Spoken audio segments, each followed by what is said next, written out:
uma guerra que envolveu diversos países africanos, provocou milhões de mortes e mesmo assim não causou muita comoção nem por parte da imprensa, nem na comunidade internacional. Vamos falar um pouco mais sobre essa história? Então clica em curtir, se inscreva aí, vamos lá.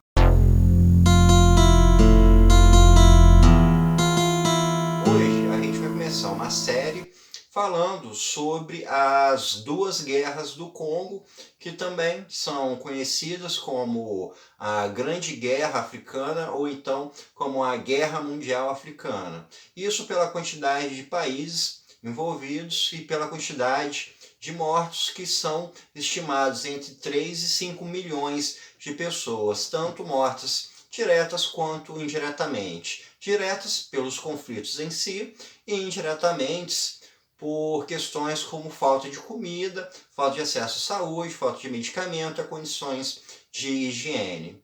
Vale lembrar também que nesse conflito ocorreram diversos atos genocidas, com pessoas, com populações civis sendo dizimadas por grupos militares e paramilitares. A causa dessa guerra está ligada ao processo de independência dos países africanos, a como foram estipulados, como foram formados os grupos de poder após essa independência e a questões raciais dos conflitos entre as etnias Tutsis e Hutus. Como elemento não mandatório, mas com alguma influência nesse xadrez político da África, a gente pode também incluir a questão da Guerra Fria e o rescaldo da Guerra Fria na década de 1990 e questões referentes também à economia. Os principais beligerantes dessa guerra foram a República Democrática do Congo, sendo que todos os conflitos armados ocorreram dentro do território do Congo, Ruanda e Uganda, havendo outros países com participação menor, como Angola, Burundi, Chad, Zimbábue, entre outros. Para a gente saber como esse conflito surgiu, a gente precisa falar um pouco sobre o processo histórico dos três principais países envolvidos na guerra: a República Democrática do Congo, Ruanda e Uganda. A República Democrática do Congo teve a sua independência em 1960 e chegou ao poder com o primeiro-ministro Patrice Lumumba, que acabou sendo assassinado. Eu já comentei sobre esse processo de independência em um outro vídeo aqui no canal. Em 1965, Mobutu Sese Seko deu um golpe militar e chegou ao poder, se tornando um ditador, e teve uma ditadura longeva de mais de 30 anos. Mobutu é um dos ditadores mais repulsivos do século XX.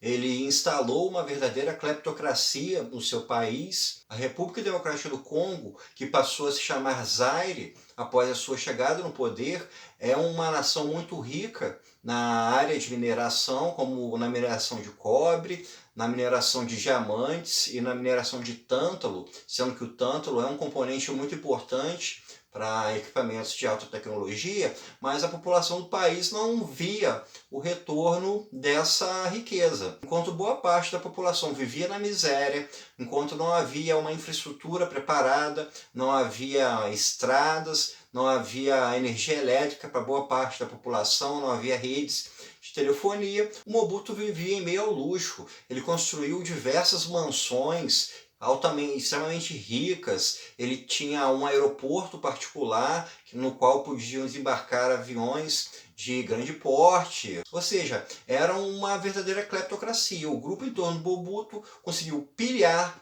toda a nação e relegar a população à miséria. Um ponto importante na Constituição da República Democrática do Congo, ou Zaire, no período do Mobutu, é uma região chamada Banyamulenge. Em Banyamulenge, há uma grande maioria da população Tutsi, que são refugiados que vieram de Ruanda, atravessaram a fronteira e se instalaram nessa área. E por serem uma minoria étnica, sofreram muita repressão, muita perseguição e vão ser um elemento fundamental quando ocorre a Guerra do Congo. Uma figura também muito importante para todo o desenrolar dessa guerra é a do Laurent Kabila. O Laurent Kabila surgiu como uma figura de oposição ao Mobutu na década de 1960.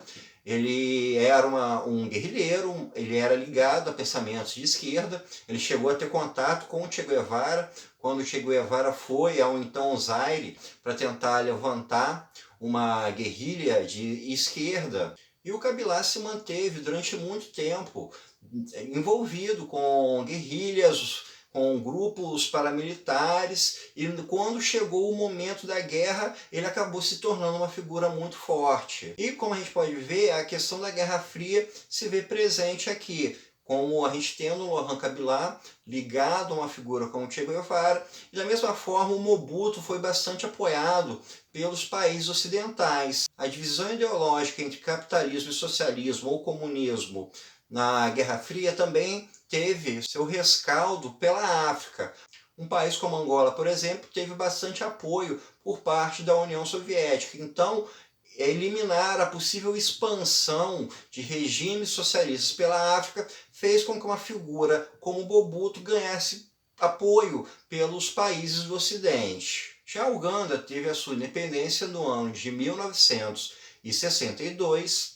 Em 1971, Idi Amin Dada chega ao poder através de um golpe de Estado. Idi Amin Dada é outra dessas figuras ditatoriais muito estranhas que surgem, altamente violentas e com ideias que são, no mínimo, estranhas, esquisitas, como criar o fundo ugandense para salvar a Inglaterra, ou então se autodeclarar o novo rei da Escócia. Ele ficou 8 anos no poder. Ele foi derrubado no ano de 1979. Na queda do Idi Amin Dada, uma figura que foi relevante e que seria relevante também na Grande Guerra Africana foi a do Museveni. O Museveni foi uma liderança guerrilheira, uma liderança paramilitar que participou da movimentação para derrubar o Idi Amin Dada. Quando o Dada caiu, quem chegou ao poder foi o Milton Obote e que ele permaneceu no poder até 1986. O Museveni continuou a sua guerrilha, ele se tornou um oponente desse presidente e em 1986 ele conseguiu derrubar esse governo e ele então se tornou presidente de Uganda. Entre as tropas do Museveni havia diversas pessoas de origem Tutsi de Ruanda. Foram pessoas que eram refugiadas da perseguição nesse país, que foram para Uganda e acabaram se envolvendo com esses grupos militares. Uma dessas figuras é o Paul Kagame, que é uma figura também extremamente relevante para os fatos que a gente está discutindo. O Paul Kagame se tornou uma figura muito próxima ao Museveni quando o Museveni chegou à presidência, e esses grupos tutsis que formavam esse grupo militar do Museveni formaram então uma nova organização, que era a Frente Patriótica Ruandense, que era liderada pelo Kagame. Já a Ruanda obteve a sua independência em 1962. Esse é um país muito marcado por conflitos étnicos entre os grupos Tutsis e Hutus. Os Tutsis são uma minoria numérica, mas compõem a elite do país. Já os Hutus compõem a grande maioria numérica, mas são aqueles que pertencem às camadas mais baixas da sociedade. Então, o choque entre esses dois grupos era algo muito presente na história desse país. Tanto que houve refugiados que foram para Uganda, e muitos deles integraram as forças do Museveni, quanto outros que foram para a República Democrática do Congo, ocupando a região de Banyamulenge.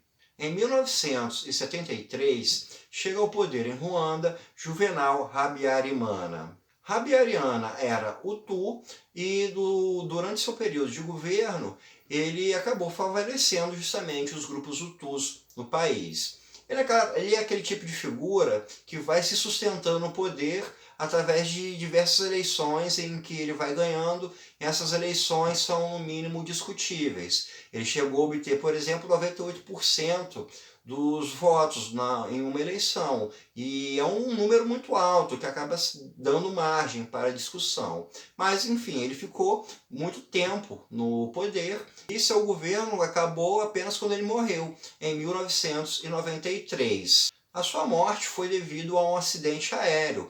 Um avião onde ele estava caiu e muitos afirmam que o avião havia sido abatido por um grupo Tutsi. Então, a morte de um presidente Hutu inflamou o ódio dos Hutus, clamando que havia um inimigo Tutsi que havia cometido um homicídio. E foi justamente esse inflamar, essa morte dessa liderança, que veio a dar origem a um dos maiores genocídios da segunda metade do século XX, que foi o genocídio de Ruanda. Em 1994, diversos grupos Hutus, grupos inclusive organizados, começaram a matar a população Tutsi de Ruanda, e isso se tornou um dos maiores dramas humanitários da década de 1990. Há apontamentos de que o número de mortos no genocídio foi de 500 a 800 mil pessoas. E aí a gente tem que remeter agora à Frente Patriótica Ruandense, que havia sido formada em Uganda e liderada pelo Paul Kagame. Essa frente, mais conhecida pela sigla FPR, havia tentado no começo dos anos 90 uma invasão para derrubar o governo de Ruanda. Quando o presidente de Ruanda morreu no acidente aéreo e começou o genocídio, esses grupos então invadiram Ruanda para conter essa matança e também para tomar o poder. Com a invasão da FPR em Ruanda, os grupos Hutus acabaram sendo derrotados e se retiraram para a República Democrática do Congo. E o novo presidente passou a ser o Pasteur Bizimungu, que era de etnia Hutu, e o Paul Kagame se tornou o vice-presidente. Há muitos relatos de que, na verdade, quem mandava de fato no país seria o Paul Kagame. Então a gente tem uma nova realidade após o genocídio de Ruanda. Muitos grupos Hutus, grupos paramilitares, atravessaram a fronteira para a República Democrática do Congo. O governo de Ruanda começou a questionar o Mobutu porque ele estaria dando guarida para grupos militares adversários, ou seja, havia um inimigo em potencial para Ruanda que estava instalado dentro da República Democrática do Congo.